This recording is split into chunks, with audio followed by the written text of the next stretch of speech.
Olá, professor Tamoia. Seja Olá, muito meu amigo, tudo em bem-vindo. paz? Tá Que joia, joia. felicidade. Que Como é joia. que está você aí, sua turma? Estamos bem aqui em Brasília.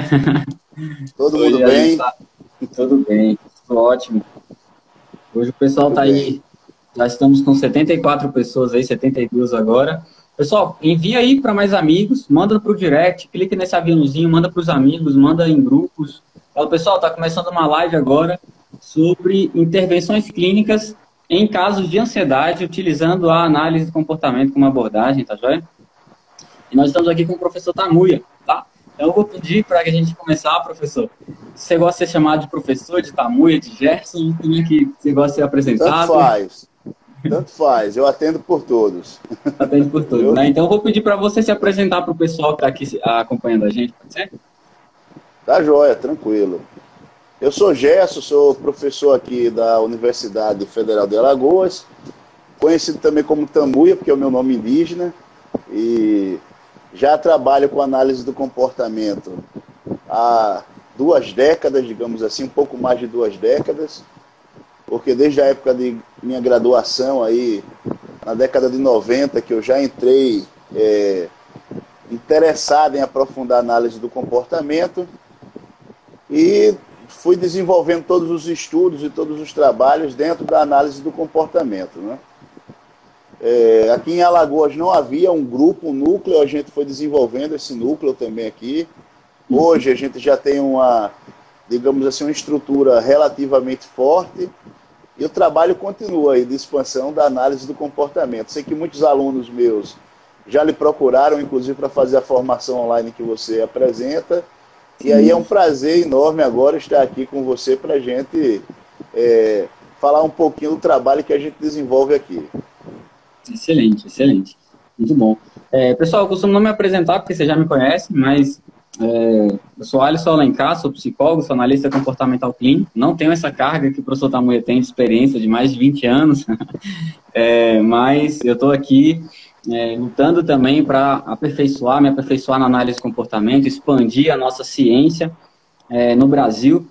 E para isso a gente está hoje com essa live ao vivo, gratuita aqui para você sobre ansiedade, tá joia? Então eu queria começar, professor, sobre o que seria, né? Porque você é professor de bases biológicas do comportamento, né? Eu acho que isso é um ponto que, pelo menos pela minha experiência, ficou um pouco defasado durante a graduação, durante a formação. Não sei se com o pessoal que está acompanhando a gente também foi assim, mas o que seria a ansiedade do ponto de vista biológico, né? E também do ponto de vista psicológico, a gente ouve mais nesse sentido, mas do ponto de vista biológico também.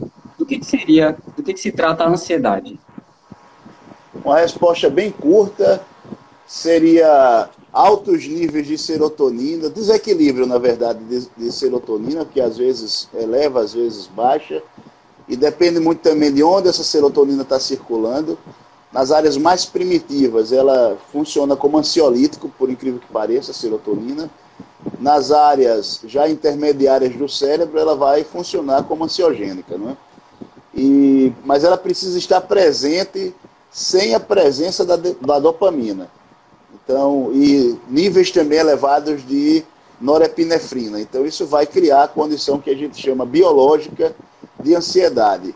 E dentro de uma perspectiva evolutiva, o que seria? Seria o estado de alerta que o organismo se põe na iminência de algum ataque ou de alguma situação desconfortável.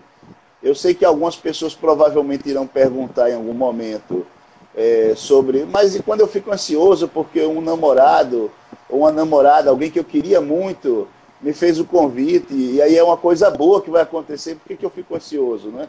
Uhum, Então, verdade. eu vou brevemente para entender, na verdade, a ansiedade não é pelo convite, a ansiedade é pela expectativa do convite ser cancelado ou de alguma coisa ruim acontecer até o momento, na verdade, que aquele processo ocorre, né? Porque a ansiedade, na verdade, é uma preparação do organismo, assim como o medo, é uma espécie de medo, a ansiedade, com alguns fatores diferentes, e isso aí a gente só conseguiu compreender melhor graças à análise do comportamento, a partir do momento que a gente começou a fazer um olhar funcional sobre o processo. mas aí a gente tem tempo aí para falar sobre isso. Eu estou só dando uma breve aqui. Excelente, excelente. Então a gente viu aí o que é a ansiedade do ponto de vista biológico, né? Eu acho que, assim, realmente é um assunto que é um pouco defasado na formação, pelo menos na que eu tive, né, sobre bases biológicas, até mesmo sobre psicofarmacologia. Eu acho que foi um pouco mais enfraquecido, né? O pessoal foca mais nas abordagens, as disputas de abordagens que às vezes acabam Isso. rolando dentro da faculdade. Isso tem sido um erro comum, Alisson, nas formações de psicologia, não é? A Sim, gente tem ainda no Brasil uma formação ou muito ligada à psicanálise, ou muito ligada à discussão fenomenológica existencial, que aí, se vocês notarem bem, todo o arcabouço psicológico da fenomenologia existencial bebe na fonte da psicanálise, ou uma coisa que é muito comum nas universidades públicas brasileiras, que é uma psicologia com um viés mais marxista. E aí se ocupa muito de fazer debates políticos e esquece de, digamos assim, preparar o aluno para um processo de intervenção prática, né? As pessoas ficam muito ocupadas com um debate político mais amplo e aí esquece de desenvolver tecnicamente para intervenções específicas o aluno. Esse é um ponto também que a gente isso é tem, e uma por isso verdade. tanta deficiência na formação também que a gente tem, né? E aí cabe aos profissionais e alunos correrem atrás desse processo. E enquanto estão na graduação, eles, digamos assim, são cooptados por esses discursos, são discursos belos, nem sempre a análise do comportamento traz um discurso belo. Durante a graduação as pessoas são bombardeadas pela ideia do mercado, como se o mercado fosse um vilão, mas elas esquecem que depois elas vão precisar se inserir no mercado para sobreviver e para oferecer um serviço de qualidade. E aí, esquecendo essa base formativa que vai capacitá-las para o mercado, elas vão ficar comprometidas e precisarão, de alguma maneira, correr atrás do processo. É verdade. E só mais um comentário em cima disso. Tanto esse viés, na verdade, que essa formação puxa, vem muito dos professores, né? De como é apresentada a psicologia, como é apresentada a discussão. Muitas das vezes um professor ele tem o preconceito e passa para os alunos sobre outra abordagem. E Exato. eu lembro que uma vez eu falei com a professora, eu sinto que o semestre passa e eu poderia ter aprendido mais e não. Aí ela disse, não, mas Perfeito. você... Ela falou assim, você tem que parar de confiar nos professores, começa a estudar sozinho, começa a buscar você. E eu acho que às vezes os Essa... alunos confiam tanto né? Não, quem vai me ensinar é Isso. ele, eu não vou estudar sozinho, quem vai me ensinar é o professor. E a gente precisa buscar isso, Tem né? um, Inclusive a gente está tem aí... um, tem um Ah, vínculo afetivo, né, também, que é formado ali durante a graduação. E, querendo ou não, nós também temos essa estrutura animalesca que a gente é um animal social e emotivo. Então, a gente, muitas vezes, dentro da graduação, a gente se movimenta muito mais para fazer escolhas. Devido aos grupos que nós estamos envolvidos ali se direcionam, ou os professores que a gente gosta mais, e acaba esquecendo que precisa também se doutorar. Eu estou falando doutorar não no sentido do título, mas doutorar no sentido de ser douto em alguma coisa, ter habilidade em alguma coisa, para poder aplicar isso na prática. Eu lembro, já desde a época da minha formação, que não se chamava ensino médio, na época era segundo grau, que se falava, eu tinha professores que, poxa, eram extremamente queridos, mas esses professores queridos, eles dificilmente passavam algum conteúdo útil. Os professores que eram mais técnicos e que passavam conteúdos, né, úteis para a nossa vida, a gente tendia a vê-los mais durões ou pessoas que não eram tão boas. Esse processo eu esperava que ficasse ali, no segundo grau, que hoje é chamado ensino médio. Mas a gente vê que não, ele acaba passando também para a universidade e as pessoas acabam fazendo o balizamento e a avaliação da qualidade dos professores, muito mais apenas pelos vínculos afetivos e emocionais. E aí fica muito difícil você concorrer com pessoas que estão falando lá de uma espécie de humanidade, de carinho, de abraço, de ouvir o outro simplesmente, né, de acolher. E aí você está falando de uma base técnica que o sujeito precisa entender de estatística, precisa entender da fisiologia do corpo humano, precisa entender tecnicamente os princípios dos condicionamentos, para só daí ele começar, depois que ele tem um arcabouço técnico bem desenvolvido, uma base em psicopatologia bem desenvolvida, aí é que ele vai começar a entender como é que isso se processa, além dos conceitos que ele estudou ali na prática, né? Como é que ele aplica esse conceito na prática, né? Então, é uma longa jornada. A palavra é sua, Alice, que eu falo muito, se deixar. Não, mas fica tranquilo. É uma longa jornada, né? E eu percebo assim, já puxando um pouco para nossa área, assim, tem muitas pessoas que se formam, né? E depois que se formam, ficam um pouco desesperadas, querendo aprender as intervenções clínicas, que é o que a gente vai entrar. E às vezes Ou acaba fazer ignorando até o recortes, básico, né? às vezes eu tenho querendo fazer recortes, que é aprender a técnica. Não, eu quero aprender a técnica que eu sei que funciona, mas eu não quero a conceituação da análise do comportamento. Chega a ser engraçado, exatamente, né? exatamente isso que eu ia falar agora. A pessoa rejeita os princípios básicos, dizendo, não quero isso é teoria. E eu quero uma técnica que mude o meu cliente na primeira sessão. Eu quero alguma coisa assim. E até fiz uma postagem esses dias de uma frase de Skinner, né, que confusão na teoria é confusão na prática. Então, quanto mais fundamentado Perfeito. você está naquilo que é básico, mais avançado você consegue ser. Né? E quem está no básico, está focado só em ser avançado, rejeita o básico e nunca se torna avançado. Né? As pessoas Perfeito, precisam isso entender mesmo. isso. A gente falou, então, o que é ansiedade do ponto de vista biológico. O que você observa, assim, quais são as questões psicológicas, comportamentais de um cliente quando chega no seu consultório para você falar, olha, ele sofre de uma ansiedade tal, ou não sei se talvez uma conceituação de DSM, mas o que você utiliza para fazer talvez um diagnóstico comportamental ou entender, né, que existe um problema com ansiedade no cliente seu? Quais são esses critérios que você usa? Certo, ok. Muito bem elaborada a pergunta também. E o primeiro passo, quando o cliente me procura, evidentemente ele vem com uma queixa. Isso é comum em todo ambiente de consultório. Às vezes, quando ele é levado pelos familiares, ele não identifica muito bem qual é a própria demanda que ele está apresentando. Mas são casos extras e que não é uma constância em todas as situações. O mais frequente, o mais comum, é que o próprio cliente, principalmente nos casos de ansiedade, que gera muito desconforto, no primeiro momento o cliente confunde muito com algum problema ligado ao ataque cardíaco, ligado, hoje em dia, o coronavírus também, né? Então as pessoas confundem muito com essa lógica, de, olha, estou com falta de ar, será que não é algum problema respiratório, algum problema mais grave? Então isso tem acontecido hoje também, porque são sintomas de ansiedade, mas a gente parte da queixa. E aí a queixa inicial, ligada à ansiedade, o sujeito, na maior parte dos casos, ele não identifica ansiedade em si. Porque a ansiedade ela tem vários desdobramentos no seu aspecto fisiológico. Por exemplo, o sujeito com ansiedade é o sujeito que vai apresentar o quadro de toque também. Então, se ele vai com toque, ele faz algum comportamento compulsivo, ele apresenta algum comportamento de maneira compulsiva, mas ele mesmo, na maior parte dos casos, não vê aquilo como um problema. Quem vê como problema são os familiares ou as pessoas que convivem com aquela pessoa. Do mesmo modo, pensamentos obsessivos, né? A pessoa que fica insistentemente achando que tem que fazer alguma coisa.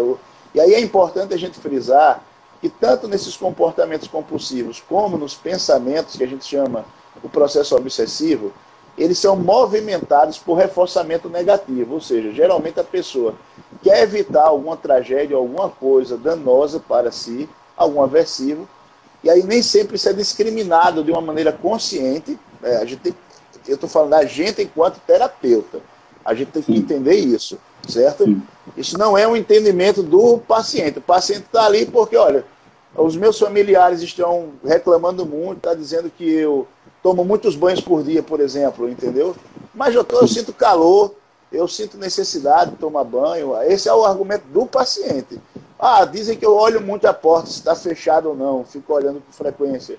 Dizem que eu não quero tocar nas coisas, fico com medo, nojo. Mas não é perigoso, principalmente agora, nesse período de pandemia, então ele vai sempre ter uma justificativa. A pessoa que está sofrendo do mal, do problema, ela tem toda uma elaboração, um conjunto de explicações para justificar aquilo que ele está fazendo. A elaboração comportamental é complexa e por isso vai demandar trabalho também. Se fosse simplesmente a gente fazer a intervenção, seria fácil, mas não é. Então, A primeira parte é essa, é captar a queixa, e o sujeito vai ali, então a gente vai num processo de entrevista inicial. Essa entrevista inicial, ela também tem um outro objetivo, que é formar o vínculo, gente, porque essa parte da formação do vínculo é o mais importante. Se a gente não conseguir fechar ou formar o vínculo aí nesse primeiro momento, a gente não vai conseguir fazer a intervenção a posteriori. Estão entendendo? Então, às vezes a gente vai muito preocupado em fazer uma aplicação técnica e esquece que do outro lado o camarada precisa se vincular, acreditar, depositar confiança. Diz, poxa, crença, essas coisas todas são parte da análise do comportamento, não com essa linguagem. Mas tem uma pesquisa de ASIC, desde a década de 60 que ele vem fazendo pesquisas nessa linha, e que vai desenvolvendo muito bem essa leitura dentro daquelas concepções da FAP, né, de CCR1, CCR2, que são comportamentos clinicamente relevantes. Ele vai elencar o CCR3. E o CCR3 é a capacidade que o paciente tem de, digamos assim, ter consciência do processo que ocorre com ele e a vinculação que ele estabelece com o terapeuta no sentido... porque existe o efeito placebo, no sentido de, olha, quando eu acredito naquilo ali, eu deposito, eu abraço os processos que estão sendo recomendados de uma maneira mais efervescente. Isso, evidentemente, modifica a maneira que esse organismo vai responder a toda a estruturação que você elabora. Eu costumo brincar com as pessoas que estudam comigo, dizendo assim, você pode fazer tudo, menos deixar a sua capa de mago cair. Então, o psicólogo, no fundo... para quem não sabe, todo mágico é um técnico. Então, se você ainda acredita em signo ou em magia, meu irmão, você está passeando, viajando aí. A gente é técnico. Então, como técnico, a gente estuda ciência e estuda os processos de maneira técnica. O bom mágico, ele é técnico. Então, o bom profissional de psicologia, ele é técnico. Agora, a gente deixa o outro acreditar na magia. Estão entendendo? A gente deixa o outro acreditar no encantamento. E a gente não pode deixar a nossa capa de mago cair. Ou seja, o encanto que o outro tem por nós não pode cair. E isso a gente faz no processo da formação de vínculo. Uma vez formado esse vínculo, a gente faz um processo de anamnese mais aprofundado, tentando colher o quê? As contingências que o sujeito está envolvido que determinam aquele processo. E a linguagem que você usou, Alisson, é a linguagem que geralmente o senso comum vai utilizar quando diz assim, eu estou com ansiedade, eu sofro de ansiedade. E, na verdade, o que acontece? A gente tem um organismo que está submetido a contingências que geram ansiedade. Agora, a pessoa que apresenta ansiedade crônica, o que aconteceu já com ela? Tanto ela mudou a estruturação cerebral dela, na quantidade de receptores para serotonina, aí por isso ela precisa de uma ativação X para funcionar. Numa linguagem simples as pessoas entenderem, é como se tivesse criado uma espécie de vício daquela sensação. O organismo ele funciona criando padrões, que a gente chama de repertórios comportamentais. Esses padrões eles acontecem também com estados emocionais, que também são respostas, são comportamentos também. Então o sujeito, quando eu estou usando a linguagem de vício, na verdade, ele pode apresentar esse repertório de comportamento, esse estado emocional com maior frequência, porque automatiza. E automatiza de que maneira? Ele já cria no ambiente em que ele está inserido uma série de condições que vai ficar retroalimentando o estado de ansiedade dele. Eu vou dar um exemplo simples, né? Depois eu vou explicar detalhadamente de forma funcional o processo de ansiedade, mas de uma maneira simples o sujeito não faz nada. Não fazendo nada, digamos assim, um adolescente que joga videogame constantemente, não fazendo nada, ele começa a ficar preocupado com o futuro. Só que essa preocupação não precisa ser consciente, porque ter consciência significa dizer que ele precisa observar o próprio comportamento e observar que está observando. É um processo um pouquinho mais complexo para entender.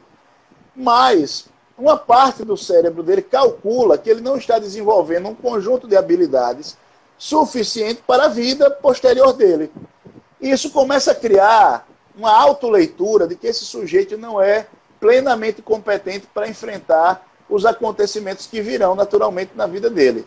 A gente vê, por exemplo, outros mamíferos, como gatinhos, cães, todos eles na fase tenra, mais jovem, eles brincam. E toda brincadeira é um ensaio, na verdade, para desenvolver habilidades que eles irão precisar lá na frente. Com a gente, isso não é diferente. Se eu tenho um jovem adolescente que está desenvolvendo plenamente as suas habilidades, estudando, praticando atividades físicas, trabalhando de maneira moderada e se desenvolvendo plenamente, essa pessoa vai ter mais dificuldade de desenvolver ansiedade generalizada, nesse caso, porque ela entende que está desenvolvendo habilidades que irá deixar ela competente para enfrentar as dificuldades do cotidiano dela. Já no caso, uma pessoa que passa muito tempo prisioneira de um videogame, alguma parte do sistema faz uma autoleitura de que ela não tem um conjunto de habilidades para o enfrentamento das condições existenciais. E aí o que acontece? Aquela sensação de medo, de que em algum momento algo vai acontecer, ou algo vai exigir dela, algo que ela não vai ter como responder. Sem falar que já começa, e aí isso é a base do nascimento, na verdade, pequenas pressões familiares, informando de que aquela pessoa não faz nada, só faz jogar videogame o tempo todo, e aquilo ali vai prejudicar a vida dela. Então não é só a narrativa verbal, mas é uma série de condições que o sujeito vai sendo posto e que ele vai percebendo que, de fato, ele não tem um repertório para lidar com situações mais complexas. Então isso vai criando um estado de ansiedade mais prolongado. Então, é importante quando a gente faz essa detecção, porque a gente vai agir em cada caso, em cada situação específica, construindo aí a posteriori. Uma vez que eu fiz essa anamnese mais aprofundada, eu construo então uma espécie de análise funcional. O que é essa análise funcional? Qual é o contexto contingencial que determina cada padrão de comportamento que a gente julga dentro desse quadro ansiogênico? Para daí, desse quadro de análise funcional, a gente começar a planejar o processo interventivo, negociar com o paciente o processo interventivo, porque ele precisa estar ciente do que precisa ser executado com ele, e daí começar o processo interventivo, que pode vir de várias formas. Por isso, está apresentando o quadro de toque, né, se ele já tem algum comportamento compulsivo, a gente vai precisar fazer alguma exposição dele para essas situações que ele visualiza como aversiva. E aí vem todo aquele processo de identificar quais são os aversivos, para expor e mostrar para ele que ele não precisa apresentar nem as compulsões, nem as obsessões para sanar o problema. E aí, uma vez que a gente constrói essa sensibilização, a gente retorna para atacar o processo de ansiedade em si, desenvolvendo novos repertórios no sujeito, a depender de como isso está desenvolvido. Primeiro a gente desenvolve estratégias de fuga e esquiva. E uma vez que o indivíduo percebe que ele pode fugir ou esquivar da situação, ele ganha confiança de que ele pode fazer pequenos enfrentamentos, que qualquer coisa ele foge ou esquiva. Né? Então é o primeiro ponto. Isso aí tem a Maria Helena Ruzinker, que desenvolveu esse tratamento para quadros depressivos também. Né? Então chama-se imunização comportamental. É o mesmo processo a gente pode aplicar de modo semelhante, né, a questões de ansiedade. Eu particularmente, gosto de sempre ensinar as estratégias de fuga e de esquiva para as pessoas, para só depois a gente trabalhar as estratégias de enfrentamento, que isso aumenta o grau de confiança e o êxito também do processo terapêutico. A palavra é sua novamente, Alisson. Se deixar, excelente, eu vou embora, viu? Não, mas é interessante porque eu acho que assim, a maioria das pessoas hoje, elas pegam aí os primeiros relatos, fazem uma coleta de informação como se fosse assim, uma pré-terapia. E, na verdade, já essa entrevista, essa anamnese, né? Isso já é a terapia. Você precisa já ir estabelecendo o vínculo desde o primeiro contato para que a pessoa confie em você e os dados que ela te passar sejam os dados mais fidedignos possíveis da realidade que ela está vivendo. E mais interessante não são só os primeiros dados, você falou de uma anamnese profunda, né? Entender o histórico, a interação com o ambiente desde de mais cedo, de mais novo, se tinha essa estrutura, se a pessoa tem hoje a estrutura para enfrentar o seu cotidiano, e se será que não é a falta dessa estrutura que está causando esses níveis de ansiedade. O que você está colocando é extremamente acertado. Porque a pessoa geralmente já passou por anos respondendo de uma determinada maneira e recebendo reforçadores por responder daquela forma. Na maior parte dos casos, como eu disse, reforçamento negativo. Para a gente construir um novo padrão de resposta e que o sujeito comece a perceber que é mais útil, que os resultados são melhores com esse novo padrão, isso é extremamente custoso e trabalhoso. Primeiro, Porque todas as pessoas, elas desenvolvem uma espécie de, eu não sei se posso usar o termo vacina, mas é como se assim, eu tenho meu conjunto de repertórios, alguns desses repertórios, eles me são limitantes, ou seja, eles causam prejuízos a mim, mas mesmo assim, para eu modificá-los, quando qualquer pessoa fala sobre isso, eu, num primeiro momento, eu já tenho um conjunto de habilidades para afastar esse discurso. Por exemplo, digamos que eu fume, eu não fumo, mas digamos que eu fume. Aí alguém chega assim para mim e diz assim, cara, isso aí vai lhe causar câncer. Então, ao longo da minha experiência, eu já entendi que se eu disser, vai te lascar, cara, o fumo é meu mesmo, eu vou continuar fumando, você gosta de se meter na vida dos outros, vai para lá, não gosto de gente assim não. Então isso geralmente faz com que o outro lado fique mais agressivo. Ele diz assim, pô, eu estou lhe orientando para o bem e você vem com essa grosseria, seu filho da mãe, mas você morra mesmo de um câncer, então isso cria uma relação de conflito desconfortável, né? Então eu quero que vocês entendam aqui a relação de estímulo, aí o outro apresenta a resposta, o outro apresenta a consequência, mas a consequência do outro, né, é resposta para ele, mas para você vai ser ali a consequência, que pode também gerar um novo repertório comportamental seu, que para o outro vai ser estímulo também, ou consequência do que ele está apresentando, e isso gera uma relação de conflito. Aí se por outro lado, quando o cara fala assim, cara, isso aí vai te causar um câncer, eu pego o cigarro e digo, poxa, bicho, é verdade, cara, obrigado aí, eu já estou até tentando parar de fumar, já me inscrevi aí num tratamento, e foi a pior desgraça que eu fiz na minha vida, foi ter começado a fumar. Se eu soubesse, eu não teria começado nunca. Aí o que o outro cara faz? O outro cara lá não vai mais estar brigando com você. O outro cara lá, ele para. Ele diz, pô, bicho, o cara já está consciente ali, está fazendo um esforço para parar. É porque é difícil mesmo. Então isso cessa. Então as pessoas têm a ilusão de que as pessoas modelam o comportamento delas pela consciência. Não é. As pessoas modelam o comportamento pelas consequências. E aí, nesse caso, não tem nada de consequência de porra nenhuma. Desculpa o termo, o palavrão aqui. Não tem nenhuma consequência no sentido de, eu estou preocupado com o câncer. Não, eu quero só que o outro pare de encher o meu saco ali naquele momento. Por quê? Porque o cérebro ele tem dificuldade de calcular processos a longo prazo. E Skinner foi o cara que mais investigou sobre isso. Quando ele falou sobre educação, por exemplo, ele estava dizendo que os reforçadores eles precisam ser curtos, de curto prazo. Quando você deixar a longo prazo, a chance de ter um condicionamento aí supersticioso, do cara associar outra coisa, é muito grande. Muito grande. Além disso, dele também desistir. Aí o que acontece? O cara quer... Os aversivos é a mesma coisa. Se você fala, bicho, daqui a 10 anos você vai morrer. O cara, 10 anos, agora você diz, bicho, eu vou lhe matar amanhã. Aí você percebe que o indivíduo hoje aqui já começa a ficar numa turbulência e mobilizar energias para não morrer amanhã. Então foi assim que o ser humano evoluiu.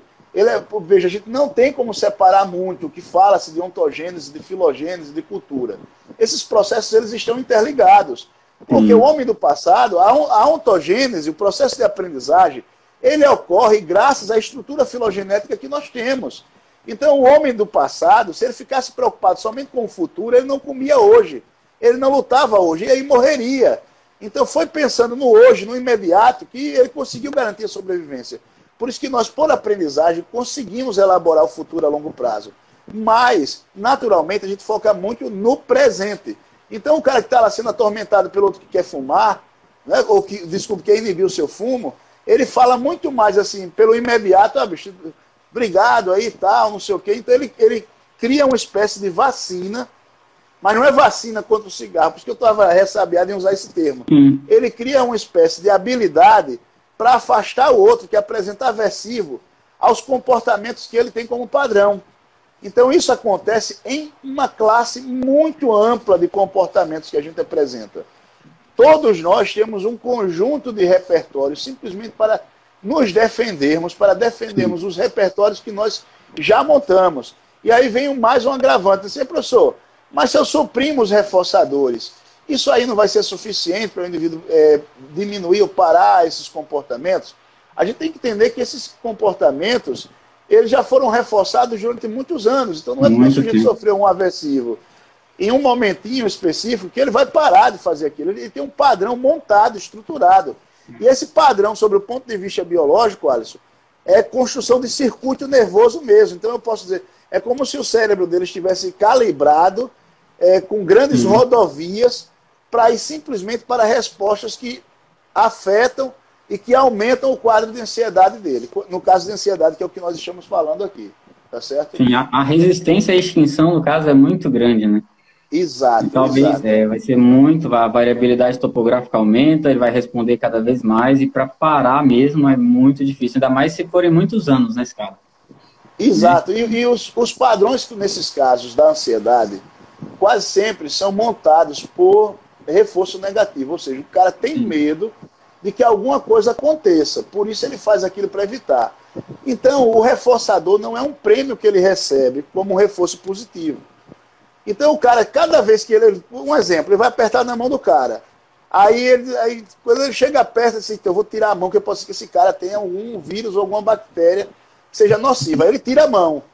Aí ele tira a mão, opa, rapaz. Aí o cara acha aquilo estranho, mas assim, o que foi que houve com esse cara aí? Ele, na cabeça do cara que é Vitor, ele já foi reforçado, que ele diz assim, pô, já me livrei de pegar uma doença agora e de morrer. Sim.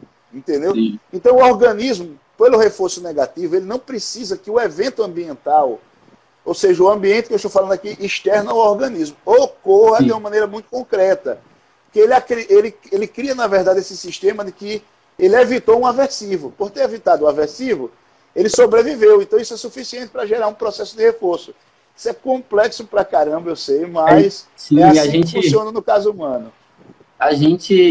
O termo seria o controle aversivo, né? O que a gente, Exato. como a gente age para se livrar de um contato prejudicial, né? Para evitar um contato prejudicial. O problema do controle aversivo é que ele também tem seus efeitos colaterais, né? Então, quando a pessoa começa a agir mais para se livrar de algo ruim do que para alcançar reforçadores positivos, né? Para acessar reforçadores que estão ali disponíveis e ela não acessa, isso pode começar a trazer alguns problemas, e é o que a gente pode chamar de ansiedade, é isso que a gente está falando. Perfeito, a supressão condicionada e outros fatores. Sim. Aí. Muito bem, é isso mesmo. O que você diria, assim, um psicólogo, né, que está aqui acompanhando a gente, ou vai assistir essa live amanhã, quando ele vai atender um cliente que sofre de ansiedade, já vem com essa queixa, né, se queixando bastante disso, qual que é a habilidade principal que você acha que ele tem que ter, ou desenvolver, se não tiver, para poder atender pessoas que sofrem de ansiedade num nível um pouco mais severo? Tá, eu diria o seguinte, a primeira coisa que o psicólogo deve estar atento são as pessoas que apresentam autodiagnóstico e elas se prendem no autodiagnóstico. Isso dificulta a gente para o trabalho que a gente precisa fazer com as contingências que geram esse processo. Então, a primeira coisa que a gente precisa demonstrar é a habilidade para criar uma estratégia educativa para o paciente, para que ele entenda que ele é fluido. Fluido em que sentido? Que ele respondeu de maneira ansiogênica a uma situação, mas ele pode apresentar outros padrões de resposta. Isso é uma habilidade. E isso a gente só adquire à medida que a gente lê muito, estuda muito, acompanha muito outras pessoas, vê outros casos e vai modelando outros padrões de resposta. Não tem como o cara dizer assim, eu sou criativo do nada. Isso aí é outro departamento, aquele departamento do cara dizer eu sou artista e crio do nada. Nós, cientistas, trabalhamos com análise do comportamento, somos humildes em dizer que a gente precisa se lançar em situações e com acompanhamento, com supervisão, com orientação, fazer leitura de outros casos, para que a gente vá ajustando. Primeira coisa mesmo é essa, o cara já vem com um conceito montado em muitos casos. Eu sofro de ansiedade, eu sou ansioso mesmo. Tem gente que se identifica como um traço de personalidade ser ansioso. Todo ser humano é ansioso, todo ser humano é raivoso, todo ser humano é amoroso. Depende do botão que você aperta. E aí você, primeiro, demonstrar isso pro cara dá muito trabalho, tá entendendo assim? Porque o que acontece é que o cara foi mais reforçado para agir de uma determinada maneira. Sim. E aí a gente como analista, às vezes, a gente esquece isso. Não é? E aí não pode esquecer. A primeira habilidade que o cara tem que ter é essa, entender assim, quais foram os botões que foram apertados nesse meu paciente e por que ele está cristalizando esse discurso, por que ele está apresentando, porque ele está se defendendo de alguma maneira. Não é? Então, ele está se defendendo, dizendo isso, que ele é ansioso. É uma economia de esforço. O organismo filogeneticamente, ele não quer partir para o desgaste. Porque aprender novas coisas, aprender novos padrões de resposta, requer um custo. né? Então é um custo de resposta alto.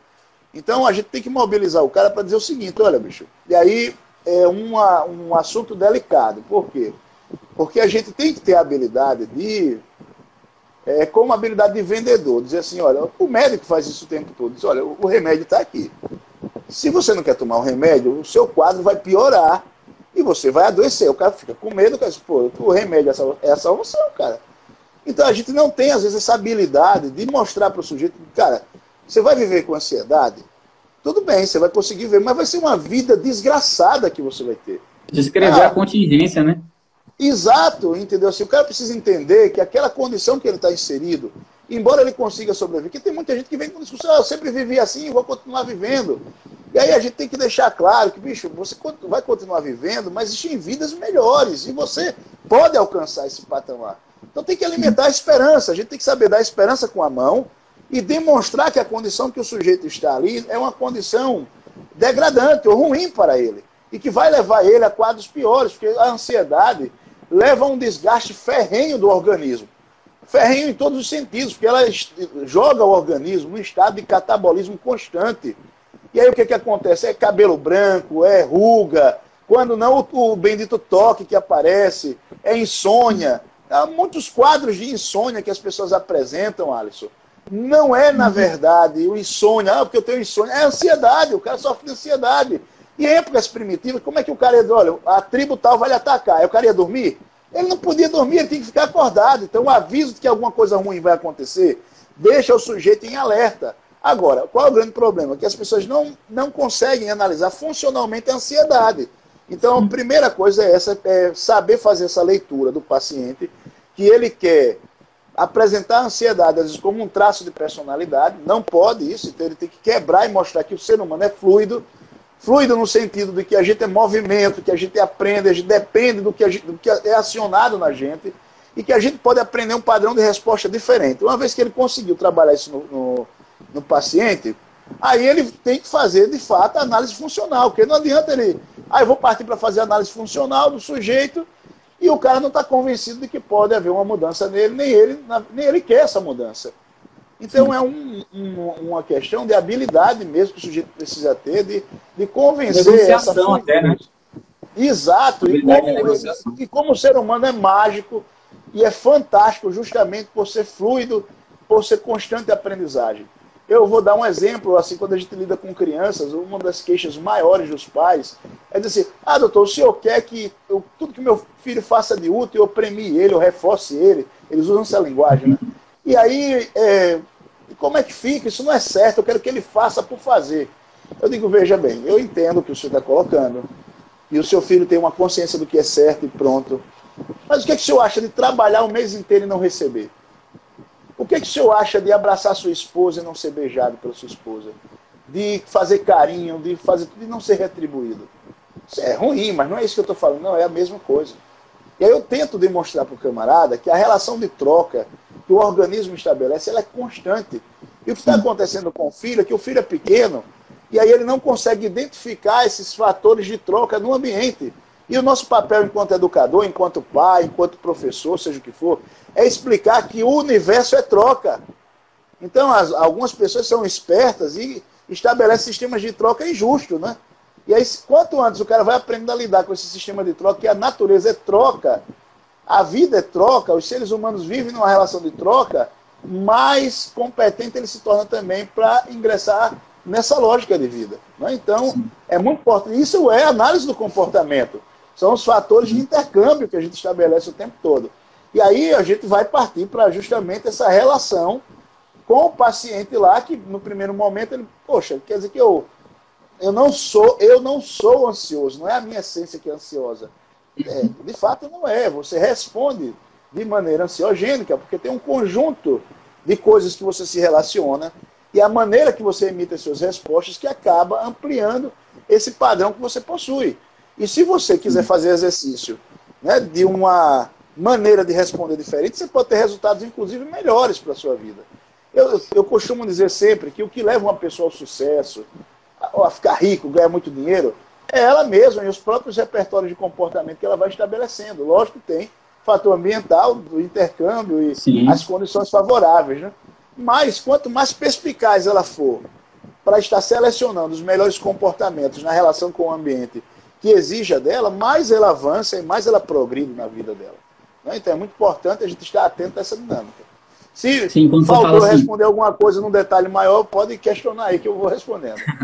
já já a gente vai abrir também para o pessoal fazendo umas perguntas aqui. Só um comentário, né? Quando você fala assim, descobrir Os quais comentários são botões desativados, né? estão desativados. É para não ficar É. subindo aqui na frente do seu rosto e atrapalhar de xixi. Aí no final Eu eu abro os agradeço. comentários. Eu já não sou tão jovem assim, bonito, mas eu agradeço, tá certo. Joia. Quando você fala assim, descobrir quais botões foram apertados, é a gente entender, né, em quais circunstâncias esses comportamentos acontecem e o que está mantendo eles. Porque quando a gente tem um comportamento reforçado por muito tempo, a variabilidade topográfica, ou seja, as formas de responder Perfeito. diferente buscando o mesmo reforçador, diminui cada vez mais. Então, a pessoa fica com um déficit no repertório comportamental e é isso que a gente trabalha, como você colocou, né? Eu prefiro começar a trabalhar fuga e esquiva, depois enfrentamento. Isso quer dizer o quê? Necessariamente a gente vai ter que trabalhar o aumento do repertório comportamental do cliente, né? Então, não sei se seria uma via de regra, mas eu acredito em que sua maioria, as pessoas que chegam no nosso consultório, elas têm algum déficit comportamental, elas podem melhorar, trocar uma resposta por uma outra um pouco mais adaptada ali para ter o seu reforçador acessado, né? Então, não é só dizer o que a pessoa não tem que fazer. Eu preciso primeiro ensinar o que ela tem que fazer e reforçar. Isso é até um princípio de reforçamento diferencial. É até mais fácil ensinar que desenvolver novos repertórios do que extinguir os que já possuem. Sim, eu não posso pensar nisso, eu vou pensar em tal coisa e reforçar isso. Né? O reforçamento diferencial, ele se baseia nisso. Eu não só coloco o que eu não quero em extinção. Além de eu colocar o que eu não quero em extinção, eu reforço o comportamento mais adequado ali também. Então, isso... Veja que fantástico. Você é de onde, você? Brasília. Olha, você é de Brasília, a gente nunca conversou antes assim. Eu estou dizendo ao vivo, né, no sentido de estar vendo um a face do outro. Sim. E você está usando conceitos e está elaborando, fazendo um raciocínio que segue a mesma lógica de todos os analistas. Pelo menos os analistas que vão trabalhando na prática. Isso é fantástico na análise do comportamento, porque o que indica isso? Isso indica que nós temos leis universais que regem, é diferente da psicanálise. Se fossem dois psicanalistas falando aqui sobre um quadro de ansiedade, cada um iria emitir uma leitura completamente diferente do caso, entendeu? De como foi isso aqui. As pessoas são diferentes. Né? Exato, as pessoas são diferentes, mas a natureza das pessoas, quando eu falo a natureza, o quê? Os padrões filogenéticos da espécie humana são muito parecidos porque partimos todos de tribos muito pequenas. E daí fomos nos espalhando e ganhando diversidade. Mas a base que forma o ser humano, na sua natureza humana, ela é muito semelhante nos processos de resposta. A gente não está negando as diferenças, a diversidade que existe. Mas essa linguagem que a gente pode adotar, dizer assim, olha, reforçar, punir, né, e o que a gente faz? Lógico, cada pessoa vai desenvolver reforçadores particulares, mas os reforçadores primários, eles são semelhantes numa espécie como um todo. Né? O sexo, o acesso a alimentos, né? Então as particularidades é que vai mudando. Então é fantástico a gente estudar a análise do comportamento por isso, porque a gente tem uma leitura que é efetivamente científica, que a gente lida com variáveis, e não uma emaranhada de conceitos que a gente fica apresentando às pessoas e cada um faz a leitura do conceito do jeito que quer. Né? Como a gente tem atividade prática, a prática exige que não haja muita diversidade no sentido assim, ou funciona mesmo, ou traz respostas, ou então isso que você está usando aí não é efetivo. Né? Aí eu aproveito, se você me der mais um tempinho para falar um tópico, que é o seguinte. Eu já li um texto do Emmanuel Tourinho, que ele vai fazer uma análise, né, sobre os diferentes conceitos de ansiedade na análise do comportamento. Eu queria dizer para os estudantes que leiam esse texto, mas não percam muito tempo presos em definições conceituais. E nas universidades, eu sou da universidade, mas as universidades são cheias de pessoas que fazem discussões teóricas e que dificilmente fazem o emprego prático do processo. Né? Não estou falando em termos laboratoriais experimentais, mas é a vivência na clínica. E aí o que acontece? Se você fica preso num monte de conceitos de ansiedade e não tem, na verdade, uma eleição de um conceito prático para você lidar com o processo, fazer a intervenção, Aí você dança, porque você vai ficar só ali pensando em conceituação, e não desenvolve, entendeu, um protocolo de atuação, um protocolo prático de intervenção. E é isso que você precisa ter, um protocolo prático de intervenção. E aí, nesse sentido, existe um texto do Skinner, que é o lugar do sentimento. Né? E aí, nesse texto, o lugar do sentimento, ele vai falar sobre ansiedade lá. E aí ele narra um experimento que ele fez com Estes. Eu não lembro agora se foi na década de 50, de 70, eu acho que, se eu não me engano, na década de 50, ele fez esse experimento. E depois eu digo com mais precisão aí, você pode divulgar aí. Mas o que acontece? Nesse material, ele vai falar de um ratinho que ele condicionou na razão de 10 para 1, reforço variável, razão variável, e ele dava um choque a cada 2 minutos depois do soar de uma sirene. Ou seja, ele deixava uma sirene tocando durante 2 minutos e depois disso, quando a sirene parava de tocar, ele aplicava um choque. No primeiro momento, o animal não reagiu, alterando nada no seu comportamento. Mas depois de 2 ou 3 vezes que ele fazia isso, depois de algumas vezes que ele fazia, quando a sirene acionava o rato, se o rato pudesse falar, ele mesmo escreve isso, ele diria, por que você parou de pressionar a barra? Ele diz, o rato, eu parei porque fiquei ansioso, né? Mas o que o Skinner vai observar? Que o animal apresenta supressão condicionada, ele apresenta todas as reações de ansiedade, o animal fica se roendo, se lambendo, rodando de um lado para o outro. É o que o ser humano faz quando está com ansiedade, fica mexendo a cabeça de um lado para o outro, olhando se tem alguém, né? Ele fica se tremendo, apresenta algumas reações dessa maneira. Então, as mesmas reações, lógico, típicas do roedor, o roedor apresentava. Aí, depois desse conceito de Skinner, esse conceito é prático, dá para a gente aplicar em N situações. Eu já vi tanto experimento, tanta coisa, que só serve para confundir. Tá entendendo? Não ajuda o cara. Sim. Então leiam as outras coisas, mas sempre busque a fonte primária do experimento que foi feito, na prática como funcionou. Aí pega esse experimento e comece a imaginar como é que você aplica ele numa situação concreta do ser humano. Entendeu? Na vida prática do ser humano, isso aqui pode ser desdobrado de que maneira? Sim. Aí, meu irmão, você vai ter um salto de qualidade muito grande no seu processo, tanto de leitura do problema, como a mesma coisa eu digo com relação à depressão, que a gente lê como desamparo aprendido. Eu já li textos aí dos caras dizendo, olha, a depressão pós-parto é outra coisa. Não é, meu irmão. É tudo desamparo aprendido. Agora os caras vão criando 1000 conceitos que desamparo aprendido é só mais uma forma de explicar. Meu irmão, desamparo aprendido é uma palavra que a gente criou para descrever uma situação contingencial. Então, a situação contingencial, você pode dar o nome que quiser, mas o contexto contingencial vai ser o mesmo. Qual é o contexto contingencial, então, para a depressão? Você precisa ter sofrido aversivos, contínuos, e não ter nem fuga, nem esquiva da situação. Incontrolável. O cara estava preso, exatamente, são estímulos aversivos incontroláveis, ele não tem controle sobre o processo. E aí você diz, mas e na gestação, como é que isso se aplica? Você pega um adolescente, ou mesmo uma mulher mais velha, foi criada como uma pessoa que teve acesso a tudo, mas não se exigiu dela respostas. Aí, de repente, diz, olha, tu vai ser mãe, a responsabilidade é tua, e ela não sabe o que fazer com aquilo ali. Ou seja, o organismo dela começa a ver que aquela situação foge o controle dela. Sim. E se ela já passou antes por alguma situação aversiva, em que ela não teve respostas adequadas para aquilo ali, ela vai novamente acionar o gatilho da depressão, meu irmão, que é o que a gente chama de desamparo aprendido.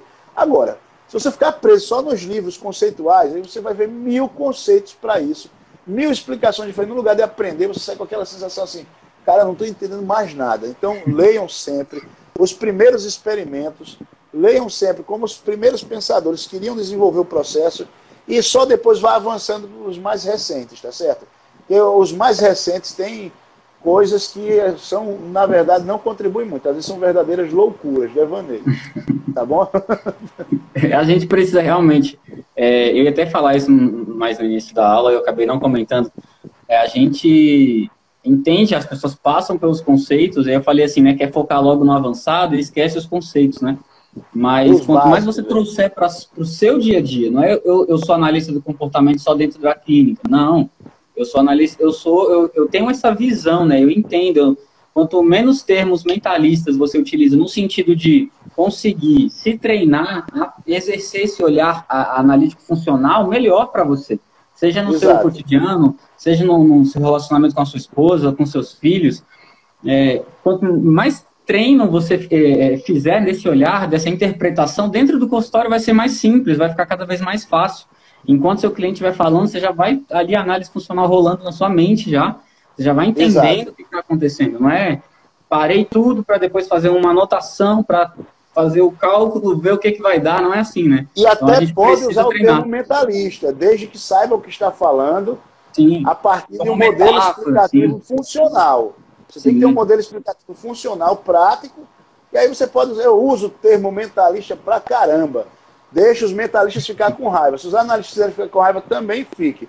Mas quem vai assistir as minhas explicações vai ver que eu sei o que estou falando, que eu estou Sim. explicando de uma maneira, não estou fazendo tautologia, não estou recorrendo a um termo mentalista para ir para outro mentalista, nem para outro mentalista. Eu uso até o termo mentalista porque é uma forma que algumas pessoas têm de usar. E Didático, né? exato, o que você está falando de mente? Eu preciso estar detonando o termo mente? Não, eu digo, ó, bicho, o que você está se referindo à mente, né, na verdade, é um conjunto de respostas do organismo. Né? Então, que geralmente se situa no sistema nervoso central. Mas o sistema nervoso central, ele desemboca a resposta em duas vias, que é o sistema endócrino e o sistema muscular. Então, quando ele vai para o sistema endócrino, até você pode ter algumas respostas, você julga só respostas emocionais. Aí você precisa fazer a auto-observação da sua própria reação, para sentir, né, o que está acontecendo. Né? Mas, quando a resposta é muscular, aí você tem um evento público, um comportamento público. Então, e não tem outra via de resposta do sistema nervoso central. Quem assistiu aquele filme que o cara lança raio da mente, essas coisas aí, é em filme só, viu, bicho? Não tem essa coisa, não. Toda resposta ela é motora, por isso que a ação é importante. Hoje eu atendi uma pessoa, né, que ele estava com um problema de memória. E aí o que acontece? Eu fui fazer um treino, digamos assim, treino de técnicas de memória para facilitar. Aquele livro Viva Bem a Velhice do Skinner é excelente para isso, né? São estratégias que a gente vai ensinar. Mas sabe o passo primordial que precisava ser dado ali para o cara? Primeiro, eu vi que o senhor que eu estava acompanhando ali era muito idoso. Desculpa te interromper, ele me informou aqui que faltam 22 segundos para encerrar. Vamos fazer assim, a gente encerra e volta para a gente caminhar para o final, pode ser? Porque ele vai cair Tranquilo, da minha sozinho. parte, tranquilo. Eu vou entrar aqui de novo, e aí, pessoal, voltem aqui que a gente vai continuar ao vivo, só mais um pouquinho para a gente fazer o encerramento. Ele está dando aqui, ó, contagem de 5 agora. Tá bom, fechado. Só um minutinho. Voltamos. Vamos lá, estamos de volta. Estamos de volta. Você estava falando, eu acabei te interrompendo.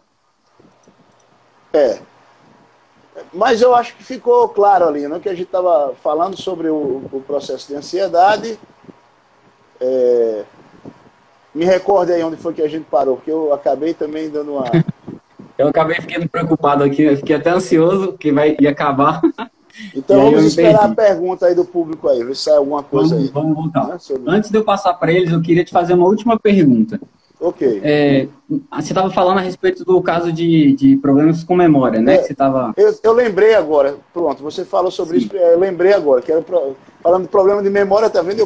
A memória falha aqui, ó. Então, uma das coisas que eu estava explicando para essa pessoa, né, é a necessidade da atividade física, por exemplo. Skinner, na última palestra que ele deu, na APA lá, quando ele vai no encontro, né, na Associação de Psicologia Americana, ele fala um tópico muito importante, que as pessoas ficam estudando muito a questão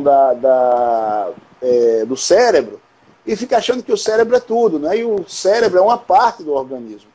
E aí, para a gente entender isso de uma maneira mais complexa, complexa eu digo assim, porque é útil para a gente, né? Não é só para complicar. A gente precisa entender assim, como começa, né? Então, a gente, por mais que as pessoas queiram ser vegetarianas, ou com essa ou aquela filosofia, nós somos predadores. Nós nos desenvolvemos, o nosso cérebro é desenvolvido, que é um cérebro de predador. Então, o cérebro de predador, ele se antecipa ao cérebro da presa. Ele finge que vai correr para um lugar, mas ele provoca aquilo para a presa correr para o outro, e ele já vai atacar ali na frente. Ele manda uma parte do grupo ir para lá, para poder ele pegar, ele cria a situação, entendeu? Que ele desenvolve. Quem já passou por uma casa de muro, que tem um cachorro lá com 2 portões, e aí quando passa no primeiro portão, o cachorro já vai latir no outro. Por quê? Porque o cérebro do cachorro consegue fazer o mesmo processo de dedução que o nosso faz. Lógico, numa escala menor. O nosso cérebro é maior, tem um lobo frontal maior, mas mais avançado. Por que eu estou falando isso? Porque o ciclo natural da vida era esse. A gente ia colher frutas ou ia caçar. E aí a gente se movimentava para colher as frutas e para caçar. corria, a gente demandava algum esforço, e aí tinha a consequenciação do alimento, de se nutrir, tudo. Isso fortalecia o corpo e fortalecia também a estrutura cerebral. E aí, para esse ciclo recomeçar novamente. Estão entendendo? Então, o que acontece? Eu ia novamente aqui para o processo, né? Da caçada, e colher frutas, e raízes, e plantar, e ativar novamente. Então, isso fortalecia novamente o cérebro. Então, o cérebro, eu quero que as pessoas entendam que ele se ativa no movimento, a atividade física ela é importante. Então, se você tem uma pessoa em casa que já é mais idosa, a idosa eu digo assim, não precisa nem ser idoso, uma pessoa acima de 50 anos, 40 anos, 50 anos, se essa pessoa não faz caminhada, não faz atividade física, ela rapidamente vai ter degeneração das estruturas do hipocampo dela. O hipocampo é uma espécie de localizador de memória da área cortical, né? Então, o que acontece? Ela vai ter degeneração de tal maneira que vai apresentar problemas na memória operacional. E isso pode ser sanado simplesmente pelo sujeito adotar um estilo de vida ativa. Então, não é só a questão do exercício cognitivo, que tem muita gente que se dedica à ideia da cognição, a ler apenas, e esquece que a gente é um todo. Então, existem inclusive enzimas que são liberadas no organismo e que ativam o desenvolvimento de células do hipocampo, células hipocampais, justamente pela atividade. Se você não faz... É o ciclo que eu estou dizendo aqui. O ser humano ele é resultado desse processo evolutivo e que precisa estar sempre girando nesse movimento. Veja que as pessoas mais ativas são as pessoas que ficam velhinhas e que continuam ativas ainda, entendeu? E com saúde. O cara que fica querendo estar muito paradão, só sentadão lá, esse cara vai adoecer logo, vai se prejudicar logo, ele ou ela, né? Não faz diferença. Então precisa ter esse movimento. Era essa última observação que eu queria fazer para as pessoas entenderem essa integração. O cérebro não é o todo, né? O cérebro é parte de um organismo. Você precisa cuidar bem do organismo como um todo. Sim, excelente. E parte de cuidar é cuidar também da interação desse organismo com o ambiente, né? Não é... Exatamente. Todo comportamento, ele é essa interação com o ambiente. A gente não cuida só de um lado, ou não se preocupa só com o outro. E a gente também não atribui as causas. Você falou sobre podemos utilizar termos mentalistas, eu concordo plenamente. A gente só não entende, a gente só não explica a causa a partir deles, né? A gente usa eles só para uma questão didática. Exato. Então, eu falei assim que eu queria trazer uma última pergunta, e aí a gente vai abrir para umas 3 ou 4 perguntinhas aqui para o pessoal. Eu ia te perguntar quais técnicas interventivas você usa, mas eu acho que você já explanou bastante, né? Você falou sobre uma anamnese muito bem feita, o estabelecimento de um vínculo, que é um ponto que eu sempre bati muito, as pessoas às vezes achavam que eu estava sendo raso. Pelo contrário, eu estava sendo mais profundo falando da vínculo, né? Uma análise funcional muito bem feita, e a partir daí você trabalha tem um ponto. O processo interventivo, eu considero na análise do comportamento, aí o pessoal chama de ACT, né? A técnica de aceitação, né, tal, mas é o seguinte, todo processo comportamental você precisa construir o que as pessoas chamam de roleplay, mas não passa de um treinamento experimental, na verdade. Porque você precisa desenvolver, construir um ambiente semelhante ao que o sujeito vivencia e daí treinar, ensaiar respostas. Então, por exemplo, em casos de casamento, conflitos que existem, que são geradores de ansiedade, então você vai simular um dos papéis. Você primeiro dá modelo para o sujeito, né? E aí dando esse modelo, olha, vamos lá, você tem que ter um roteiro já, né? Quando você vai ouvindo o sujeito, como é que ela briga? Então você não pode deixar no genérico, porque ela fala, minha mulher briga demais. Aí se você só anota a mulher briga demais, isso não vai servir para nada. Aí você tem que sorrir e dizer, rapaz, é mesmo, ela briga demais, briga. E como é a briga dela? Em que situações ela acontece? Não é? Quais são os momentos que acontece essa briga? Não é briga mais no final de semana, depois do senhor beber ou quando não bebe? Como é que funciona? Aí o cara vai falando ali, o jeito, rapaz, eu não sei nem dizer, não, mas se esforce, me diga aí a última briga como foi. Aí o cara vai e fala, e foi por causa de quê? O que gerou? Aí você vai anotando.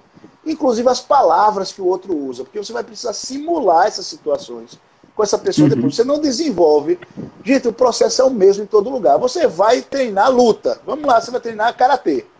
Você treina karatê somente lendo livro, sem praticar o movimento? Você não faz isso, cara. Então, se você quer modificar comportamento, você tem que criar um ambiente em que você exercita o seu comportamento. Aí eu fico ansioso que eu tenho que apresentar trabalho em público. Aí tu vai treinar só no espelho. Lá quando você vai para a sua faculdade ou para o seu trabalho, você vai ficar com um espelho bem grande de frente para apresentar. Então não serve esse modelo. Então você tem que procurar grupos operativos que vai fazendo você se expor aos poucos, logo. Aí o profissional, ele tem uma metodologia, eu tenho metodologia para aplicar. O cara, não, eu tenho dificuldade danada de apresentar trabalho em público. Então eu tenho um protocolo para o cara fazer a apresentação em público. E aí o que ele vai fazer ali? Ele vai simular uma situação. Primeiro começa gradativamente, primeiro eu faço treino de memória com ele, para ele ter uma sequência no discurso. Aí depois que eu faço esse treino de memória, eu começo a fazer a exposição dele somente para mim. Depois eu peço para ele convidar uma pessoa apenas. Aí daí vou aumentando a quantidade, daqui a pouco eu coloco ele no auditório. E aí o que é é de sensibilização, o mesmo processo. E aí o cara daqui a pouco está dando grandes palestras, grandes eventos, e diz, porra, bicho, eu não sabia que eu era tão capaz.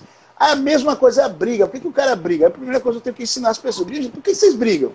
Aí o cara, que fulano me faz raiva. Eu digo, pô, raiva é uma resposta também, criatura. Raiva não é causa de comportamento. Né? Então a raiva já é uma resposta. Aí vamos lá, por que os Estados Unidos brigou com o Vietnã? Aí o cara, não sei. Pronto, mas ele ganhou ou perdeu a guerra? Aí o cara disse, perdeu. Todo mundo disse que ele perdeu a guerra do Vietnã. Vamos lá. A gente avalia se uma pessoa venceu ou ganhou a guerra a partir de quê? Eu nunca parei para pensar isso não, professor. Olha, tudo depende se atingiu-se os objetivos. Quais eram os objetivos dos Estados Unidos na guerra do Vietnã? Eu não sei. Os objetivos da guerra do Vietnã era diminuir a expansão comunista nos países asiáticos. Depois da guerra do Vietnã, algum país asiático virou comunista? Não. Então os Estados Unidos atingiu o objetivo dele, atingiu. Então quem ganhou a guerra? Aí eu pensava que tinha sido o Vietnã, mas pelo que eu estou vendo foi os Estados Unidos. Os Estados Unidos não vai estar preocupado em saber quem ganhou, quem não ganhou. Ele está preocupado em saber se atingiu o objetivo dele. Do mesmo modo deve ser a gente. O outro está brigando com você. Você tem que saber o que você quer. Se você não sabe o que você quer, você vai ser governado pelas emoções, que são respostas primitivas. E aí você esquece do objetivo. Qual é o seu objetivo, bicho? Então você tem que brigar, até a briga tem que ser focada em um objetivo. Aí, às vezes, não é a melhor estratégia brigar para você atingir o seu objetivo. Então você vai abandonar a briga. Aí depende da sua flexibilidade. Por isso você tem que treinar o paciente.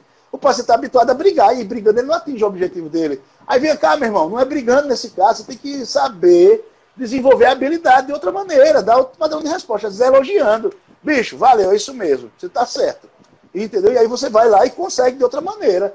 Então a montagem desse processo, aí só consegue você criar uma situação de treinamento no ambiente terapêutico. E quanto mais próximo isso for da realidade que o cara vivencia, aí ótimo. Eu estou vendo a Laila Campelo aqui botando aqui, eu brigo, kkkk. Se brigar, Laila, e conseguir atingir os objetivos, ótimo.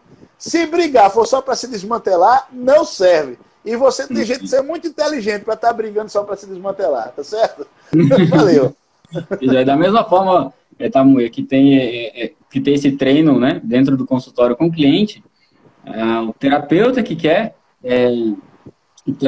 aprender melhor a intervenção, que quer se posicionar melhor, que quer aprender a intervir melhor, também precisa treinar. Né? Então, lendo livros, estudando, assistindo lives como essa daqui, praticando, né? Eu tinha um professor que ele falava, quando a pessoa do telemarketing te ligar querendo vender, começa a conversar com ela, começa a treinar ali, já é uma pessoa que está aí à sua disposição, não vai desligar na sua cara. Hoje em dia eu não sei se iria ou não, mas a gente também precisa treinar, né? Esse é o fato. Tem uma colocação. Deixa eu só colocar. Tem uma colocação que, se eu pronunciar errado o nome, é Miller, né? Miller se escreve diferente, eu sei, mas eu estou Moeller, né? É grande tamanho. O problema é essa contaminação mentalista que a ciência sofre. As pessoas aceitam esses mentalismos por serem reforçadores, mas não percebem que não são nem um pouco fortalecedores. Está corretíssimo, meu amigo. Entendeu? Mas assim como a alquimia saiu de campo e virou a química hoje é quem determina as coisas, do mesmo modo essa psicologia mentalista em algum momento vai cair por terra, porque ela vai simplesmente abraçar a nossa maneira de agir, entendeu? E vai ficar com os construtos ali dela, os antigos esvaziados, ou as pessoas vão cada vez mais perceber que só é interessante quem mostra na prática como funciona, meu irmão. Entendeu? A força da gente está na ação, entendeu? As mulheres sabem disso há muito tempo, elas preferem homens de ação. As mulheres, quando são mais jovens, gostam dos românticos, né? Mas elas são inteligentes e rapidamente percebem que romantismo demais é esvaziado, é que é gente de ação, entendeu? E o homem do mesmo jeito, ele quer mulher de ação, não quer mulher que só tem conversa, não. Ninguém gosta de gente que só tem conversa, gosta de gente de ação. Então é isso, a análise do comportamento é ação, é coisa efetiva, é prática, o resto é conversa fiada. Perfeito. Pessoal, vou pedir para vocês mandarem então aqui mais umas perguntinhas. O que vocês ficaram com dúvida a respeito disso que o professor Tamuia trouxe para a gente hoje? Eu gosto de falar Tamuia porque é diferente, né? A gente conhece mais Gerson, Tamuia só conhece você. Deixa o pessoal mandar aí. Pode mandar sua pergunta agora, a gente vai abrir. Parabéns, Gerson. Ótima live, conteúdo enriquecedor. Perfeito, professor. Camila aqui, Filocrea. Eu não entendi, Camila. Se você puder explicar melhor, você colocou assim. E os argumentos? Eu não aceito que a pessoa me trate assim. Aí, em que contexto? Só para a gente poder responder melhor. Não sei se você já colocou antes, mas vem a regra de não levar o desaforo para casa. Não sei se é nesse sentido. Eu vou falar aqui algo, se não for, você depois coloca, tá certo? É o seguinte, do jeito que você está perguntando aqui, se eu estiver entendendo mal, você aponta. Não leve desaforo para casa. Olha, leve desaforo, leve dinheiro, leve qualquer coisa. O que a gente não tem que se preocupar com isso. A gente tem que se preocupar em alcançar os nossos objetivos. Eu sou o único analista do comportamento da unidade da UFAL, que é a Universidade Federal de Alagoas, aqui do interior do estado, né? E em função disso, e por não ser não ter uma orientação política de direita, de esquerda, por ser de direita, eu sofri uma série de perseguições, porque todo mundo sabe que as universidades são quartéis generais da esquerda. E aí imagine assim, se eu fosse dizer assim, o que as pessoas fizeram para me atacar, para me atingir, foi coisa assim horrível, que eu não vou nem narrar aqui, coisa feia mesmo, coisa de baixo calão, e continuam fazendo o tempo todo. Talvez uma ou outra pessoa de fora fique me conhecendo até mal pelas narrativas que as pessoas fazem. Por exemplo, o fato de começar a filmar as aulas do professor Tamuia, de colocar, porque isso é um movimento dos próprios alunos. Os alunos dizem assim, professor, para acabar com esses ataques dessas pessoas, o senhor precisa deixar todo mundo conhecer o trabalho do senhor. É um trabalho bonito. E aí os caras ficam distorcendo, falando que o senhor diz isso ou aquilo, que eu vou explicar a base filogenética, a base biológica. Aí as pessoas acabam pensando, o outro distorce isso, e o cara pensa que eu estou falando de uma maneira racista, e não é nada disso, não é? Mas aí o que acontece? Se eu fosse revidar essas pessoas, porque me humilharam, os caras já fizeram reunião de alunos no pátio para falar mal de mim, para dizer que eu estava sendo processado. Eu ganhei todos os processos, mas os caras faziam isso só para me humilhar, para o aluno já ficar com a percepção errada. Eu sempre vim para casa com a humilhação, né? Sempre vim para casa deitei. Por quê? Porque o meu ponto não era aquela questão ali, a briga ali. O meu ponto é quais são os meus objetivos de vida. Eu tenho 8 filhos que me fazem muito feliz. Eu tenho pessoas que me amam dentro da minha casa. Entendeu? Eu quero ser um vitorioso no sentido do trabalho que eu construo, das pessoas que me acompanham. Eu quero ver o sucesso dos meus alunos. Eu quero ver as pessoas, entendeu, que se aproximam de mim, sentir que eu contribuí ou que eu colaborei com alguma coisa, porque eu sei que isso se estende para os meus filhos, isso se estende para a minha família também. É a maneira indígena de pensar, tá certo? Mas é uma maneira que funcionou durante milênios também. Então, eu estou colocando isso assim, não se preocupar, eu fui humilhado. Lógico, se o cara está lhe perseguindo, ele ou ela, constantemente, e aí ou você se afasta, ou você procura uma medida legal, mas não fique preocupado. O que é mais importante é a gente não se desviar dos nossos objetivos. E muitas vezes, pela raiva, eu também me desvio, entendeu? Que a gente é humano. Mas a gente tem que rapidamente respirar fundo e lembrar de voltar para os nossos objetivos. Então, Camila, tem o objetivo de crescer, tem o objetivo de ganhar dinheiro, que dinheiro não é uma coisa ruim, entendeu? É ruim a pessoa que não sabe fazer uso do dinheiro e que só usa para futilidade. Mas o dinheiro em si não é ruim, ganhar dinheiro honestamente não é ruim, não é por trabalho, por formação, por tudo isso não é ruim. Então, estabeleça esses focos na sua vida, que as pessoas que têm objetivos, elas nem são invejosas também, porque estão tão focadas em realizar os objetivos da vida dela, que elas não têm tempo de estar observando a vida dos outros. Então, se todo mundo fosse focado nos objetivos, o mundo seria muito melhor. E é isso que a gente tem que estimular nas pessoas. Então, leve desaforo para casa sim. E se em casa fizerem desaforo com você, engula também.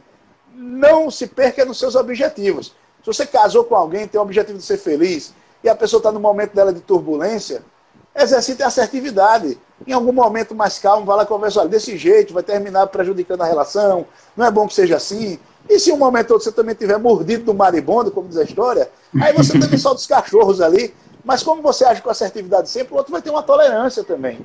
Então isso faz parte do ciclo de vida, isso é sabedoria também. Entende? Então faz parte da habilidade de viver. Então leve desaforo para casa, leve dinheiro, leve o que quiser, mas não se perca nos seus objetivos. Isso é um conselho para todo mundo que está nos ouvindo aqui. O objetivo é a consequência reforçadora que a gente tem que buscar. Excelente. E aí, professor Tamuia, aqui o Alan e o Kieber perguntaram, como é que você trabalha, né, o aumento do repertório de fuga e esquiva sem reforçar a ansiedade? Às vezes a pessoa, pela ansiedade, quer evitar um problema e aí, aumentando o repertório de fuga e esquiva, talvez reforce negativamente comportamentos ansiosos. Como é que a gente faria essa separação? Eu entendi sim aí. Muito bom. Quando você falou até aí do... quando você foi, eu estava explicando lá que a maior parte dos comportamentos ansiogênicos ligados ao toque são mantidos por reforçamento negativo, aí você até falou das contingências aí, quando elas são aversivas e que cria geralmente esse movimento. O que acontece é o seguinte, a estratégia de fuga e esquiva que a gente tem que desenvolver é diferente de um repertório supersticioso. Estão entendendo que é ligado por contiguidade e não por contingência. Então você tem que criar, na verdade, uma estratégia de fuga e de esquiva que seja realmente protetiva a algum aversivo e demonstrar isso para o sujeito. Então, evidentemente, às vezes o caso de ansiedade é tão grave, tão severo, eu não entrei nisso porque eu não sei quantas pessoas com experiência maior têm ou não, mas o caso de ansiedade às vezes é tão severo que compromete tanto as estruturas do hipocampo que o cara fica agindo de maneira infantil. Aí muitas vezes as pessoas pensam assim, poxa, nesse caso aqui o cara nem coordena o pensamento direito, ele está muito comprometido, então não funciona aquilo ali. Aí esses casos é que deve-se buscar colocar primeiro esse indivíduo num ambiente tranquilo e que ele se sinta seguro, porque, por exemplo, na maior parte dos casos de ansiedade, de fobia, a gente não vai recomendar o afastamento do aversivo, para justamente o sujeito aprender a lidar com ele. Mas quando isso já está instalado de uma maneira muito severa, a tal ponto que criou por estresse ou pela própria condição de ansiedade extrema, criou lesão nas áreas hipocampais, do hipocampo mesmo. Para quem não entende o hipocampo, depois de uma olhadinha lá que tá certo. Então já criou essa estrutura, então o sujeito ele não tem mais uma habilidade, digamos assim, de grande inteligência, de grande coordenação, de padrões de respostas bem elaborados. Ele fica respondendo de maneira muito infantil e de maneira muito animalesca. Aí, nesse caso, você precisa afastar o sujeito, colocar ele como, se puder dar férias, alguns dias, que ele fique num ambiente tranquilo e que ele se sinta seguro. Aí, o que começa a acontecer? O hipocampo começa a se regenerar. Aí, o próprio sujeito, nesse processo de regeneração, quando ele se sente num ambiente seguro, ele mesmo já vai conseguindo acessar respostas melhores para aquela situação. Lógico, isso com acompanhamento e com estimulação, você vai fazendo isso. Então, eu quero que entenda o seguinte, se o cara bate na madeira dizendo isola, porque ele acredita que aquilo ali cria alguma energia mágica que afasta. Então esse não é um comportamento de esquiva ou de fuga que ele possa executar também ali. É legal, não é. Isso é por contiguidade, não tem nenhuma contingência. Mas se por outro lado, você ensina o sujeito a dar uma palavra que bloqueia alguém que cria uma ameaça, ou ele a dizer assim, olha, eu não gostaria de tratar sobre esse assunto no momento, entendeu? Assim, ou ele se comportar de uma maneira que iniba o outro que está criando a situação de ansiedade. Então, nesse caso, você não está construindo aqui um enredo supersticioso. Então, é um comportamento de fuga e esquiva muito mais pontual, muito mais localizado. É porque não dá para dentro de 1 hora, 2 horas, a gente ensinar o arcabouço todo, porque cada situação é muito particular. Mas aí a gente vai ter oportunidade de fazer isso aí em outros momentos, outras lives, para eu trazer um caso clínico específico que aí o cara até ilustra melhor como é que funciona isso. E aí o que acontece? Uma vez que o cara aprendeu, então, essa situação, aí você vai automaticamente trabalhar agora. Como é que eu desligo agora essas situações que são aversivas, adotando uma postura já mais direta, né, para o processo. Né? Eu já sei que se a coisa engrossar, eu consigo sair da situação, eu consigo evitar a situação, e não é evitar batendo na madeira, ou usando uma muleta, uma figa, não é isso que eu estou dizendo, entendeu? Porque isso faz parte dos comportamentos ansiogênicos também, adotar essas posturas, né? Ou estereotipias, por exemplo. Então não é dessa maneira. A gente vai ensinar esquiva e fuga de uma maneira mais concreta, ligada diretamente ao aversivo. No lugar de contiguidade com contingência. Tá certo? Excelente, excelente. E aí também tem o fato de que, é igual você colocou, né? Muitas vezes a pessoa tem ansiedade por uma regra e ela não entra em contato com a contingência e ela permanece com aquele medo ali, né? E não é se esquivar baseado numa regra, né? Porque eu acho que pode dar errado, então eu vou me esquivar. É de, igual você colocou, de um perigo real, né? De dar errado, de um perigo real de você talvez ser ridicularizado, de você dizer não para uma palestra de um assunto que você não domina, por exemplo. Né? Já tem ansiedade e dificuldade de falar em público e aceitar um convite onde você não domina poderia ser muito prejudicial, se não seria reforçado. A probabilidade de você ser punido é muito maior do que de reforço. Eu acho que trabalhar a esquiva seria uma forma até de proteger o cliente, né? Não de acalentar a ansiedade dele ali. Olha, o analista do comportamento ele precisa aprender a sair do consultório, entendeu? O cara que fica só no consultório, esse cara não é o ideal. Lógico que ele pode ter um consultório muito bem montado, com uma série de estratégias aí para criar o ambiente, né? Aí eu já reconsidero. Digo, peraí, eu estou falando demais, estou falando errado, né?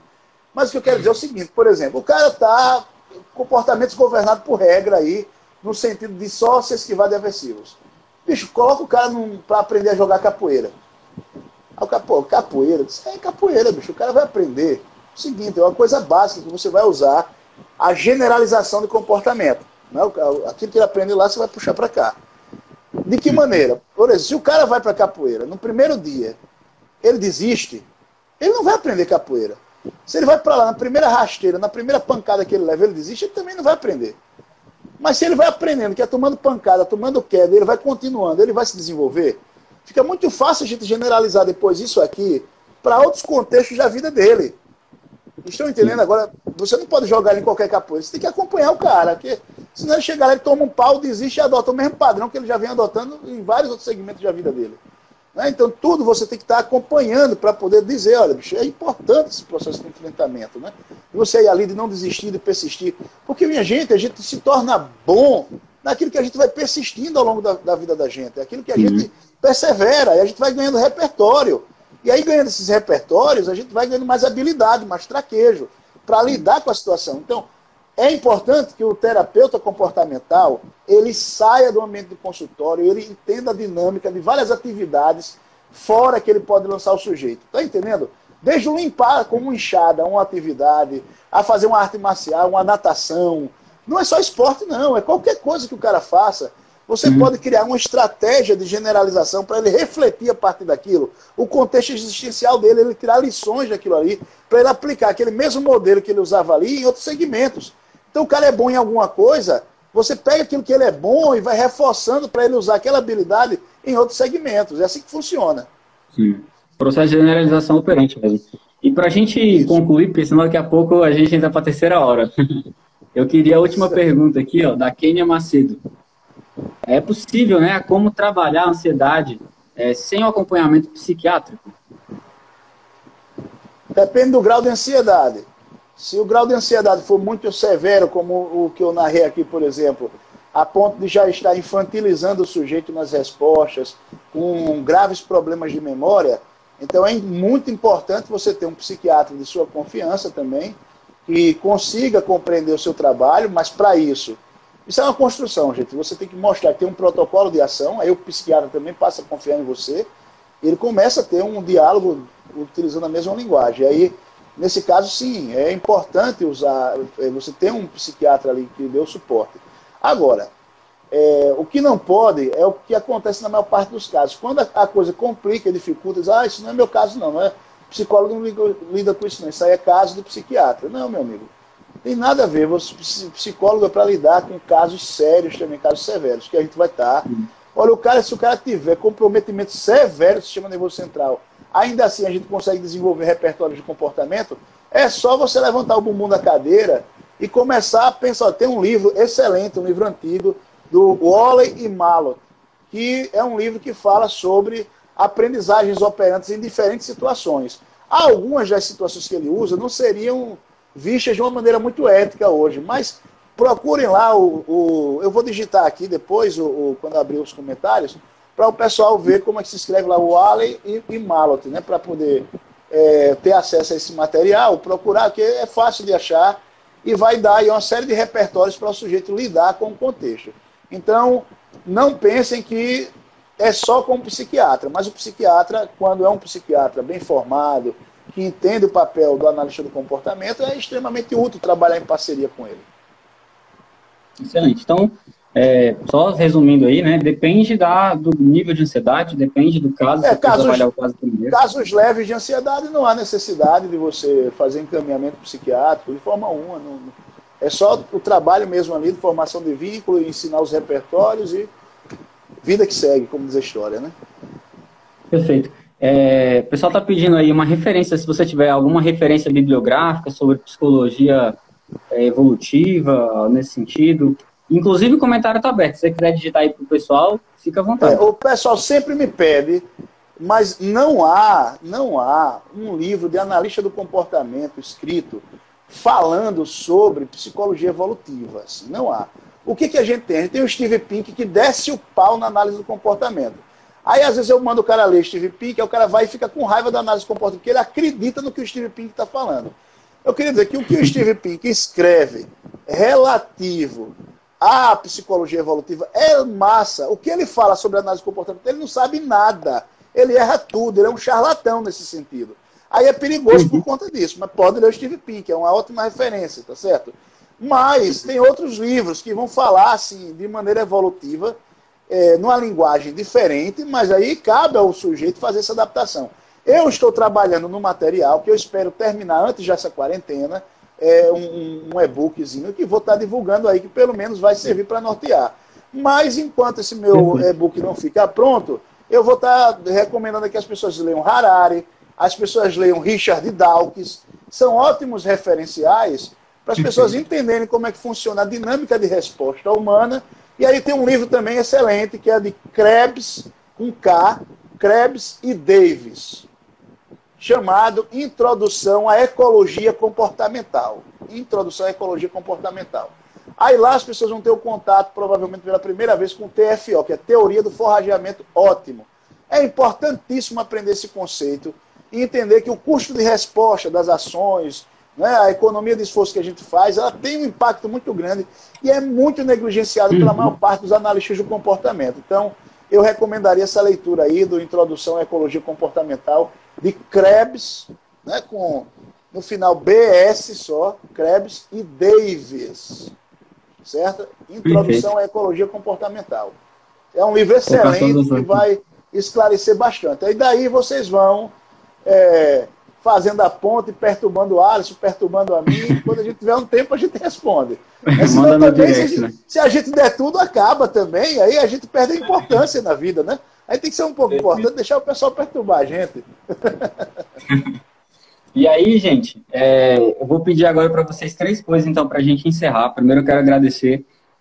Tamuio, muito obrigado por ter aceitado o convite. Você enriqueceu bastante aqui a nossa live, o nosso conhecimento. Eu acredito, 86 pessoas até agora com a gente, né? Algum pessoal ficou para trás aí depois que encerrou a primeira parte, mas eu vou deixar essa live gravada aqui pelo menos por 24 horas para o pessoal.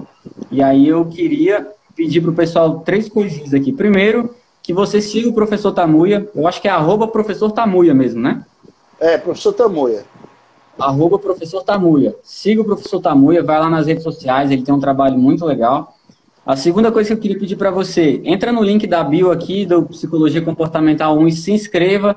A gente vai ter, Tamuio, uma maratona comportamental dia 15, 17 e 19 agora de junho, com foco em a pessoa conseguir se sentir segura para atender qualquer caso utilizando a análise do comportamento. Então, assim, vai ser incrível, né? Vão ter bônus disponibilizados ali para aquele pessoal. É gratuito, é ao vivo, vai ter certificado, realmente para poder agregar valor e expandir a nossa ciência. Então vai lá e se inscreve. E a terceira coisa que eu queria pedir se inscreve no canal do YouTube do Tamuia, e no link da bio aqui do Psicologia Comportamental 1 também tem o nosso canal, para que a gente consiga bater os 1000 seguidores e consiga transmitir por lá também. Eu vou começar a deixar o conteúdo disponibilizado lá, a gente está só com 200 e poucos inscritos. Pessoal, se inscreve lá, manda para os seus amigos se inscreverem, eu vou começar a liberar material muito interessante lá também. E se inscreve no canal do Professor Tamoio também no YouTube. A gente precisa disso para poder aumentar nosso alcance aí também, para que a nossa ciência seja mais divulgada e mais pessoas sejam alcançadas, impactadas com isso aí. Então, Tamoio, muito obrigado por estar aqui. Obrigado por derramar conhecimento para nós aqui. Foi muito bom, muito prazeroso. Eu que agradeço, Alisson, tá certo? E parabenizo também a sua iniciativa. Já está trabalhando aí com as formações. Quem tem participado tem elogiado bastante. Eu tenho uma aluna que fez muitos elogios ao seu trabalho. É um trabalho muito sério, muito bem feito, muito bem conduzido. Então, eu fico muito feliz de ter pessoas jovens que estão encabeçando aí de uma maneira muito firme, muito séria esse trabalho aí e expandindo a análise do comportamento, tá certo? Um abração grande e obrigado pela oportunidade e obrigado também a todos que ficaram até o momento aí assistindo, tá bom? Um abraço. Perfeito, um abraço. Pessoal, muito obrigado, vou deixar salvo aqui 24 horas, você pode olhar lá no feed. Opa, a câmera mudou aqui. E depois, até uma próxima, hein, pessoal? Terça-feira, próxima live, tá? Com a Ana Karina de Farias, falando sobre cuidados paliativos e análise de comportamento. Um abraço. Vou encerrar aqui.